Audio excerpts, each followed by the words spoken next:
mag-usap. Nahiya pa kasi ako nung una. Minsan nalilito na rin kasi ako. Bakit ganito? Gusto mo ba ako? Pwede pa sa loob para mabuo yung kwento natin hanggang dulo. Feel na sa iyong ganda, na umaling na sa iyong mata.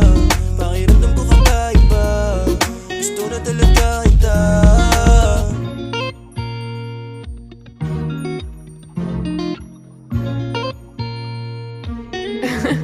JP.